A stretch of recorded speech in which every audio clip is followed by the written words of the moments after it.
Oke, kali ini kita akan bedah salah satu kitab fikih yang paling dasar dan penting, yaitu Matan Abu Syuja. Ini adalah ringkasan yang kelihatannya simpel tapi isinya luar biasa lengkap. Coba deh bayangin, kita butuh semacam peta untuk menjalani hidup sehari-hari. Nah, inilah masalah yang coba dijawab oleh kitab ini untuk seorang muslim. Gimana caranya punya panduan yang jelas dan praktis untuk setiap tindakan kita yang berlandaskan iman. Jadi kita akan kupas tuntas kitab ini, mulai dari siapa sih penulisnya dan tujuannya apa. Terus kita masuk ke soal ibadah, lalu ke aturan main dalam pergaulan, soal hukum dan keadilan, sampai akhirnya kita lihat kenapa kitab ini bisa bertahan ratusan tahun. Baik, kita mulai dari bagian pertama. Kita akan kenalan dulu sama kitab ini, kenapa kitab ini ditulis, dan siapa sih sosok hebat di baliknya. Nah, ini yang keren. Kita dengar langsung dari penulisnya sendiri, Al-Qadi Abu Syuja. Tujuan beliau itu jelas banget, bikin gampang. Beliau mau bikin semacam gerbang tol buat siapa aja yang mau mulai belajar hukum Islam, biar nggak pusing duluan. Jadi, inilah dia Matan Abu Syuja, sebuah kitab ringkas tapi super berpengaruh dalam mazhab Syafi'i. Nama lainnya Al-Ghoyah wa Takrib. Itu kurang lebih artinya tujuan puncak dan pendekatan. Maksudnya, kitab ini adalah rangkuman yang bisa mendekatkan kita ke pemahaman fikih yang lebih dalam. Sekarang kita masuk ke inti yang pertama dari panduan ini, yaitu soal hubungan kita langsung dengan Tuhan. Bab ini isinya adalah fondasi dari semua ibadah. Urutannya itu logis banget loh. Kitab ini nggak langsung bahas sholat, tapi dimulai dari syarat sahnya yaitu bersuci atau toharoh. Bahkan sebelum wudhu, dibahas dulu alat utamanya, yaitu air. Dari 7 jenis air yang bisa dipakai, sampai kalau nggak ada air gimana caranya, yaitu dengan tayamum. Semuanya diatur runut. 18. Angka ini nunjukin betapa detailnya kitab ini waktu ngejelasin sholat, ibadah yang paling utama. Dari niat di awal sampai salam di akhir, setiap gerakan dan bacaan penting itu dirinci satu persatu. Tujuannya, biar sholat kita sempurna. Dan cakupannya itu lengkap banget. Setelah bahas hubungan kita sama Tuhan lewat bersuci dan sholat, kitab ini lanjut ke dimensi lain. Ada zakat untuk membersihkan harta, puasa buat melatih diri, dan haji sebagai puncak perjalanan spiritual. Ini benar-benar kerangka ibadah yang utuh. Nah, ini poin kuncinya. Zakat itu bukan sekedar sedekah biasa, tapi sebuah sistem keadilan sosial. Lihat deh, ada 8 golongan yang berhak menerimanya. Ini adalah mekanisme yang terstruktur, semacam jaring pengaman sosial untuk mendistribusikan kekayaan biar nggak ada yang ketinggalan. Keren banget kan? Untuk haji, kitab ini merangkumnya jadi 4 rukun inti yang nggak boleh ditinggalin. Ada ihram atau niat, lalu wukuf di Arafah yang jadi puncaknya, tawaf keliling Ka'bah, dan sa'i. Kalau salah satu dari 4 ini ketinggalan, hajinya dianggap nggak sah.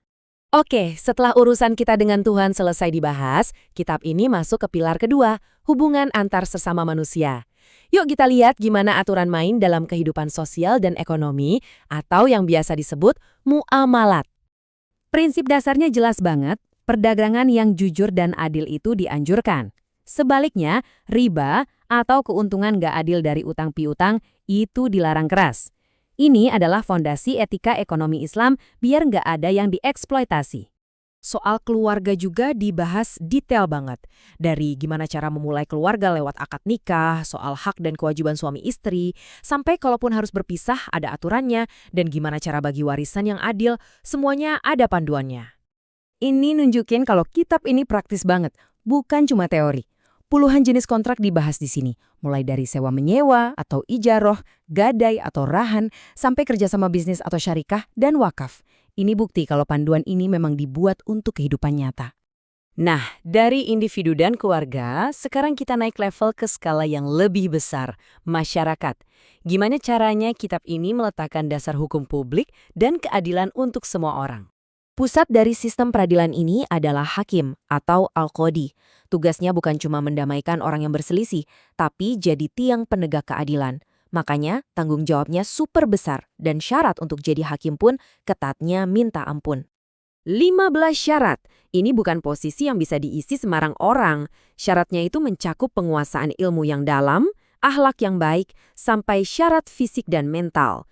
Salah satu syaratnya yang mencerminkan kondisi zaman dulu adalah harus laki-laki. Ini nunjukin betapa tingginya standar yang ditetapkan untuk menjaga keadilan. Coba kita lihat tabel ini. Kitab ini juga merinci hukuman untuk kejahatan-kejahatan tertentu yang sudah ditetapkan, atau yang biasa disebut hudud. Yang menarik, hukumannya bisa beda tergantung status pelakunya.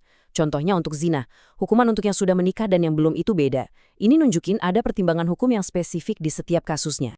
Bahkan teks ini sampai menyediakan kerangka untuk urusan negara. Ada aturan soal perang dan damai, cara mengelola aset negara, kebijakan untuk warga non-muslim yang dilindungi lewat jizyah, sampai cara menghadapi pemberontakan. Ini udah kayak cetak biru untuk pemerintahan. Setelah kita lihat isinya yang seluas ini, yuk kita renungkan di bagian akhir.